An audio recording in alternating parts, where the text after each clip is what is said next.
Hey everybody, I hope you guys are doing good today. Welcome back to, I think the title is Game Theory Talks on Poker, something like that. Oh, it's nice to have you all here. Thank you for joining me. So I wanted to say some of the applications of game theory go far beyond just poker. During the Cold War, the United States and Russia, I think it was called the Soviet Union at that point, basically had a nuclear arms race. And behind the idea, these superpowers had enough nuclear weapons to destroy each other entirely. So the the strategic application of game theory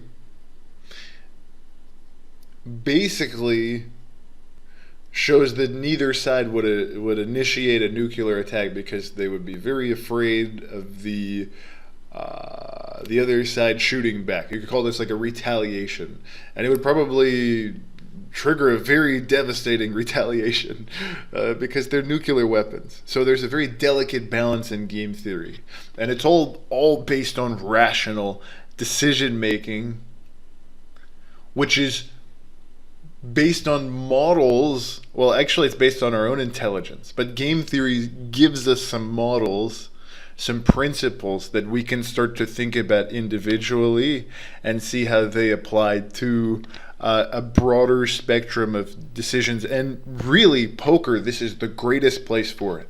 You cannot learn game theory in Pio Solver. You can only learn game theory through understanding it from first principle, understanding the foundation and the ideas. And one does not necessarily have to go off of the table and do this. One can actually listen to videos, and that can be very powerful if they understand the idea already at some level, and videos explain the concepts well in a very articulate manner. This can be very, very, very powerful. But these rational decisions that we make need to come from the framework of game theory. At least we need to have that in our toolbox. And in fact, it should come from our overall schema. They cannot be separate from this idea of we're doing this exploitative thing. There's no separation between these two things. These are just different ideas that arise when we are making a decision. And these principles are the principles that you could say helped prevent direct confrontation between two nations that had nuclear weapons. So these principles are timeless. And in fact, they're very, very good in poker. Now, the thing that I was saying before did not, it did not showcase two poker players at a table. However, there is a lot of real world, but more importantly, poker application of game theory that has a profound influence on the strategic implications of ourselves and our opponent. It gives us a completely different framework to view this game holistically and not think on a street by street basis, not think over a few extra streets, but understand the entirety of the game. So we can always discuss something like the Cold War and the game theory principles, and I might give some examples in talks of game theory, not just from the poker perspective, but often poker players become very identified with only poker, but of course poker exists in our mind, right? Poker is a collection of, it's our knowledge, it's our past knowledge, which is stored in a memory within ourselves. So I like to think about game theory from a much more holistic perspective, not only poker, because it allows us to make more connections and then understand the underlying principles like equilibrium. Because equilibrium is not a concept that simply comes from poker. If we understand the concept of equilibrium in a market, if we understand the concept of equilibrium in nature with different chemicals, it is the same concept applied to poker. So making different connections outside of poker, and this has been done in psychology, neuroscience is now saying that this is absolutely the case. Da Vinci said that this was one of the best methods to be able to study different methods, and Da Vinci was an absolute genius. He was one of the greatest artists who's ever lived, and in addition to him being one of the greatest artists who's ever lived, he also was one of the greatest scientists, and he helped us create models And he drew models of what was inside of the human body, of what was inside of nature. We've never had such in-depth pictures of autopsies done 500 years ago. Absolutely astonishing what Da Vinci was able to do. So we are able to translate these different events and think about game theory from a variety of perspectives, because game theory is simply about modeling the incentives for strategic options, say different bets, and what the implications and consequences are of playing, saying dominated strategies, using game trees that are not good, doing certain things at a frequency too high or too low in this situation. It's all encompassing, but it's not something that we are remembering to increase our knowledge. We simply have to allow these ideas to envelop our current understanding and to merge with our already very strong game, our already very well thought out game. It becomes closer to being one. So today I want to be discussing the concept of equilibrium. And I want to discuss poker theory from first principles. And I want to try to make an argument for why it's important to study poker in this manner and not simply buy software called PioSolver, put different situations into PioSolver that model a real game situation, and try to draw ideas from PioSolver based on our current understanding, if we do not already have a game theoretical framework from which we are viewing things. I want to talk about also why studying PioSolver without understanding a proper framework for what the meaning of different bets are, because what does a solver say? It's not like a solver says anything. Our brain creates the meaning. The solver is doing this because of that. No, the solver doesn't do anything because of anything, because cause and effect is a convention of the human mind. A solver is a robot. It is an algorithm. So there is no cause and effect. The problem is that when the human mind views different things, if it's not very connected and not very conscious, the human mind has a very hard time experiencing or creating models of even objects that are not human beings, like computers, in a way where cause and effect does not actually, where it's not the frame in which things happen, because cause and effect obviously is not real. It is a model that we create, which is a way that we can talk about concepts. We can model reality. It is basically a set of rules. We say the interaction of X and Y are G. Logic is basically a set of rules. But actually in reality, poker is life. Everything is mutually arising. This is reality. This is the ultimate perspective. So it's very, very, very important for us to be able to create a framework in which we allow certain things that we are viewing on the solver to be true. And if you are interested in time efficiency, then this is certainly your way to go. If you're interested in just clicking buttons like a factory worker 12 hours a day and making your ends meet, then you're probably not a very efficient or intelligent human being. I'm very sorry that that's the case. I think that this society is incredibly cruel and you should not have to do that. I think we can make advancements in technology, so if you don't have a particularly high IQ, you should be able to just sit on your sofa and watch television, and we can have robots do most of the stuff for us. So it's not a moral thing, but unfortunately you will not have the capacity to do well in poker. I'm very sorry.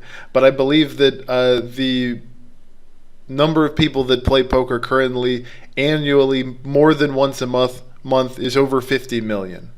That is a big number. It could even be upwards of 100 million depending on how you define playing poker, the frequency of poker. Because some people, they may not play for a few months, but then they go to a casino and they go every day for, 3 weeks. How do you define this? You could say even 100 million people play poker worldwide.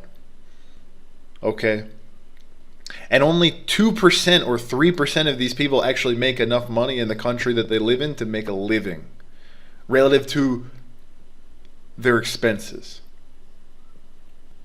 So, in fact, it's a very challenging game to be able to make a living at. And because of these facts, the majority of people who are going to spend the time to watch a game theory series of videos and its application to poker are already going to be very, very, very intelligent. But it's extremely important to understand just how deep this game is, because there is an idea that I can go into a solver, and because I am in a solver and my brain says the solver does this because of this, the solver does that because of that, this is the reason why. No, solvers, there is no solver, there is only you. And you are using a machine that has an algorithm that does not possess a Y, because Y is non-existential. Y is a creation of the human brain. Algorithms do not have Ys because strategies mutually arise. They don't have this capacity. The problem is that the human brain cannot see itself. The eye cannot see the eye. Notice as you might be in front of your computer and you might think about yourself as if you know something about yourself. But remember that if you are very logical, you will realize that your 5 sense perceptions have sight. This is one way you access reality. You're looking in front of you. The only way that you can see yourself is if you imagine yourself or you go in front of a mirror. You cannot directly know yourself in terms of your self-image, right? So the brain is very, very, very intelligent. In fact, the brain is absolutely intelligent because when we say this is me, it's not like we can touch this model of ourselves. We say this me has personality traits, but we don't have the capacity to touch them, to taste them, to feel them, to hear them, to see them. Even though we say this is concept of me, it's obviously created by our memory, by our mind, and superimposed on top of reality. Because we cannot access these traits through our 5 sense perceptions. This is just very basic logic. Any psychologist, any physicist, any mathematician would agree. Anybody that uses logic. The reason why I say this is because when we are playing poker, our brain, for survival, does not actually necessarily favor truth. It often favors fitness. And this has been proven in evolutionary game theory. And I will be talking about this in the future very often. For the moment, I want to basically speak about why the concept of equilibrium is so important to understand. And it is the foundation for all of the other talks. Poker is absolutely infinitely complex. As far as poker's complexity, it is such a fucking massive game that we're playing 10 to the 161st different decision points, which is more fucking atoms in the entire universe. So we were working with a very, very, very complex game. And our brain very often believes that we have the capacity to know what a right or a wrong decision is. And this is not something that is within the nature of reality that we have access to. This can only be imagined by us. And if we don't understand how this can only be imagined, then we do not understand what it means to know something and what it means to not know something. In the ultimate truth, the only true knowledge that we can have is of ourself, because we can never know the object of knowledge. Yes, we can say that is a tree, but we are not the tree, so we can collect facts about the tree. This is absolutely fundamental to understanding poker, because this is what cuts through all the bullshit when it comes to misinterpretations of the application of game theory. The problem is that it's very difficult to understand that things mutually arise in reality and poker. Now, I want to talk about this because this is absolutely at the crux of the issue. So, in fact, maybe we won't even talk about equilibrium. Maybe we will not have time. Maybe we'll talk about it a little bit, but it's very important to understand and create a framework in which things happen to be the case. And the education system has done a very poor job at helping poker players, and we have to retrain our minds. It certainly will hurt our ego, but we are already so intelligent that we do not have time for our ego. Obviously, if we had our ego, we would be like recreational players. We would not be able to make a living. So human cognition has had a very hard time understanding the complexities of the human brain and being able to comprehend the interconnectedness of life, or you could say phenomenon.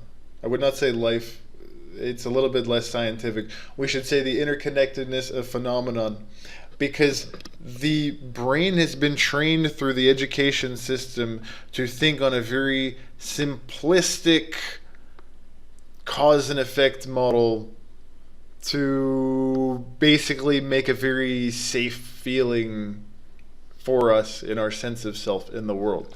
However, this reductionist strategy is not actually good for a poker strategist. In fact, this is a very dangerous approach when we start to solve poker problems, because it really overlooks the nuanced nature of poker.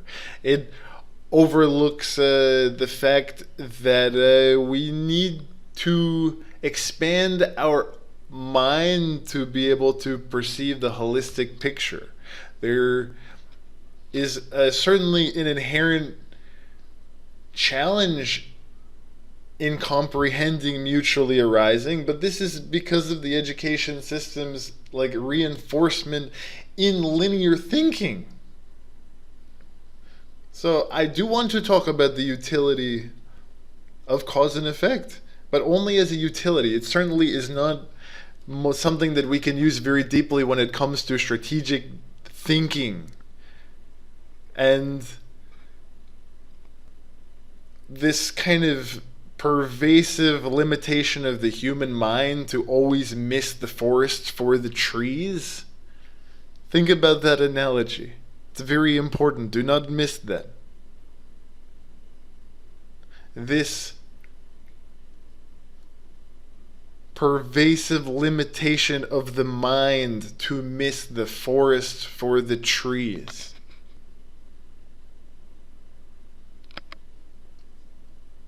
So we have to understand what mutually arising means, because it is the only reality in which we can think about poker, and it involves an expanded mind.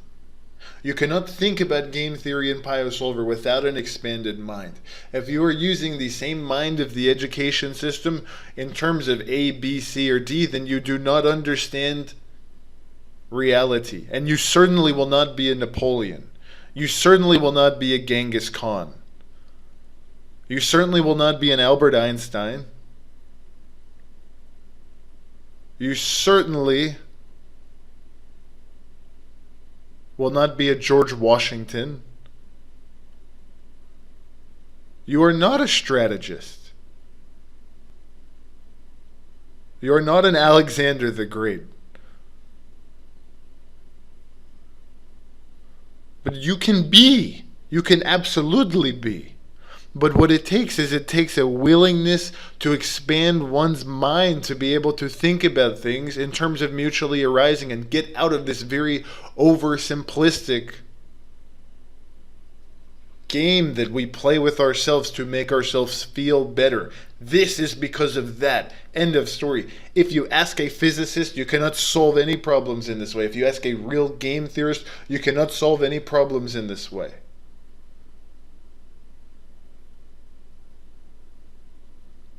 The concept of interdependence basically proposes that phenomena arises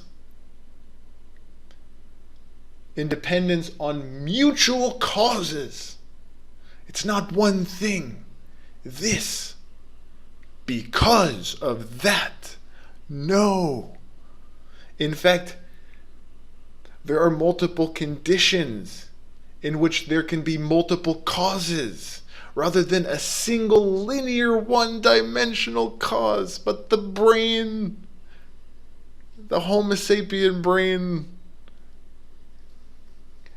models reality in a way that makes it feel safe, because reality is very complex and there's nothing that we have to cling on to. So this interconnectedness really challenges the mind's predisposition to linear thinking, which wants to seek a very clear, crystal positive causal relationship. This is why it votes for politicians that scream certainty but don't know what the fuck they're talking about. Politicians are often much less intelligent than any musician that you hear on the radio, than any artist's work that you see. The problem is that the society pays for bombs and pays for war. It doesn't pay for art. It doesn't pay for music in the same way. It doesn't pay for poetry in the same way. So in order to actually understand game theory, you have to go beyond being a slave of society and thinking in terms of cause and effect. And I'm sure that most of the poker players are far more intelligent than to believe what they are told. I'm sure that they question everything that they are told and continue to try to make new connections and realize that cause and effect also is the same as conflict solution. And there are no conflicts in poker and there are no solutions in poker. So the part of our brain that always tries to find a conflict and spray out a solution, put out this fire, actually this has to be also understood to be an illusion as well. So the brain tends to simplify very complex systems into linear sequences because it's difficult to look at the intricate web of interactions that underpin reality, because then it makes the sense of self that I feel unsafe when I think about all the things that can give me anxiety when I play poker, so I'm just going to make it into one-dimensional thinking. Actually, this is not the way to play poker. And I'll give you an example. Basically, in the ecological system, or the health of the ecosystem, this emerges basically from the interplay of a variety of factors such as biodiversity and weather and human activity and whatever. This is very, very complex shit. So you want to say this is because of that? Well, this does not exist, this because of that, right? These are just words, and they lead to another model that we have in our head. And then each, this because of that is a great synthesis predicated on quadrillions of presuppositions. So then in order to actually understand this because of that, we have to break down these presuppositions from first principle. The problem is that our cognitive bias, or what they would say in spirituality, the ego, this often tries to reduce complexity into a singular cause, like everything was made because of God, or in the scientist's perspective, everything was made because of the Big Bang. And yes, that's probably much more realistic. But of course, when we were here 300 years ago, we were also sure that Isaac Newton was absolutely correct, until a brilliant man named Einstein proved relativity, and then Newton was incorrect. So we can never be sure of ourselves right now. The problem is that the brain always wants to be sure of itself right now, and it hurts the sense of self when we realize that actually things mutually arise. There's no cause and effect, so we cannot even be sure of our systems today, because we are not so stupid. 300 years ago, they were so sure of themselves, and actually they were very stupid to be sure of themselves. Now today, I hope we are not so stupid. I think we have taken many lessons from history and we can apply it to game theory. And it's not only mathematics, it's also understanding that we cannot be so egoistic. We have to be very, I don't like to use the word humble, because often that word is to do with how we are perceived by others, and then kind of manipulating our language to be perceived as a humble person. I don't mean that. I'm specifically saying that we cannot be too sure of ourselves. Okay, so anyways, basically this pervasive reinforcement of linear thinking throughout thousands of years of our history now, in our education system and society, basically fosters a myopic view that you could say obscures the very big picture, but we try to narrow this picture. And then individual people become very entranced in analyzing one isolated component of the society, like this very, like, it is a very big thing in their life. But they think that, like, moving one bill, like, you should tax smoking, this is the most important thing, compared to making sure that, like, everybody has enough food and that we don't have homeless people on the street. The brain has a very hard time, like, prioritizing what's important. It's so sad. It's really just unbelievably sad that, like, I mean, I laugh, but only at my own stupidity, because I have the same problem. I'm not any different. Because sometimes I get angry and I'm like, these motherfuckers tax cigarettes. I'm gonna vote no. This is the most important thing. I want cheap cigarettes. But then, like, you know, I don't give a fuck about, like, voting for, like, prop whatever that's gonna, like, help school children get whatever. It's not because I don't care, but it's because, like, the problems in my mind that are important have to do with, I actually don't smoke cigarettes, but I was just trying to give an example that's, like, relatable. You know, I totally get it. You know? I mean, even though I don't smoke, you know what I mean? Like, I've, like, wanted, I've got, like, a hooker when I only have, like, $200 in the bank and I gotta pay rent. I'm just like, damn, man, I gotta get laid. So, like, I get it, you know? But unfortunately, like, this part of myself that does not know how to make decisions, it's very, very important that we actually... Okay. I maybe need to pause because this got very funny. Okay.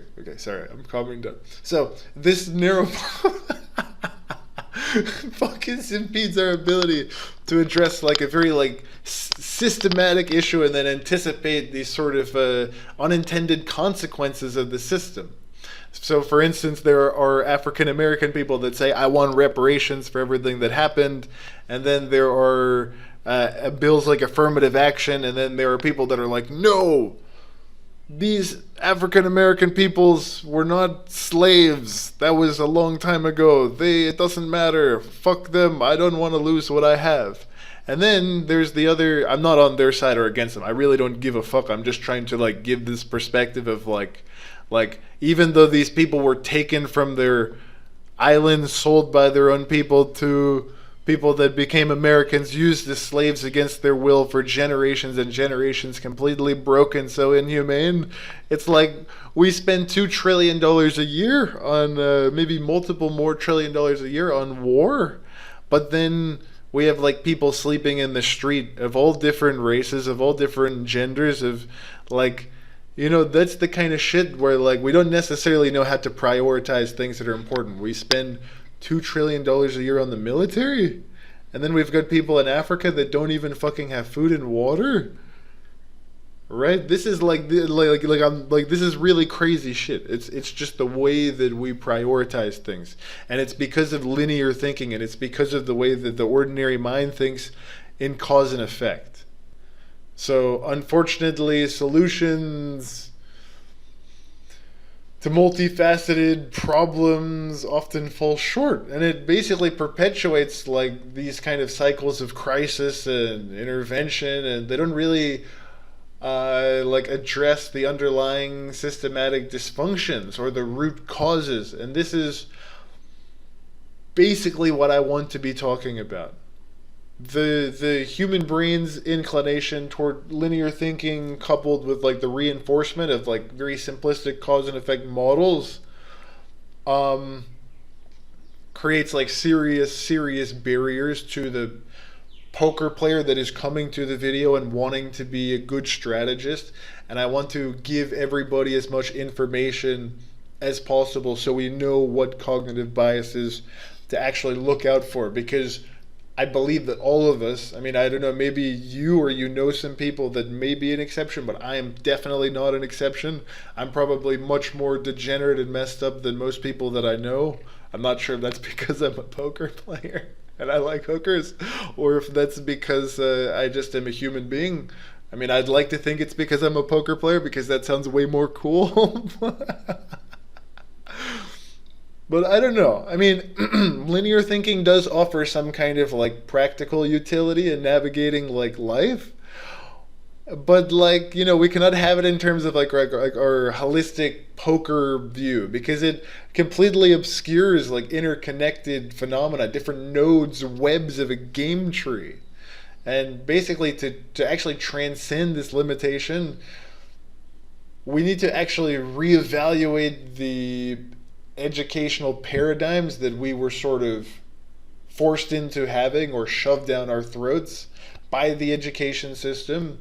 I think this very like interdisciplinary learning and critical thinking uh, approach, rather than rote memorization, is really important. And this is why we need a first principles approach to everything that we take. So I'm going to pause this. I'll think about what else to say. Well, actually, I was hoping to make this episode about 40 or 45 minutes and then go into Nash equilibrium, but then I just went on a whole bunch of rants for like half an hour. I'm so sorry. Oh, it was a little bit silly. But yeah, I'm just going to make this a talk number two. And then the next talk, I will very likely talk about Nash equilibrium. So sorry for all of that. Please forgive me. I hope you guys don't not like me. Uh, or I hope you guys like me. Yeah. So, okay. I love you all. Well, goodbye.